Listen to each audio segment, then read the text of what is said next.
না, বাড়া এই গরমে ঘুম আসে নাকি? লেওড়া মাথা মাথা গরমে সব চুলকে গেল। বোধা এই পাড়ায় সবার বাড়িতে এসি আছে, আর লেওড়া আমার ঘরে ফ্যান ঘুরছে। দেখো লেওড়া জোরই নেই। ইস, যদি একটা এসি থাকতো তাহলে কত সুন্দরই না ঘুমাতাম। কি বলছে কি বাড়া? হ্যাঁ, তোমার বাড়িতে এসি আছে? হ্যাঁ আছে তো।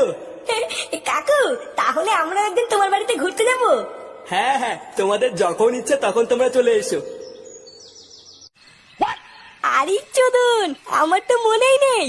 লেওরা সকালবেলা ওই কাকা বলেছিল না ওই কাকার বাড়িতে এসি আছে? হ্যাঁ, ওই কাকা তো বলেছিল যখন ইচ্ছে তখনই উনার বাড়ি যেতে। বারা রাতে বলে ওই কাকার বাড়ি এসির তলে ঘুমালে কেমন হয়? হ্যাঁ।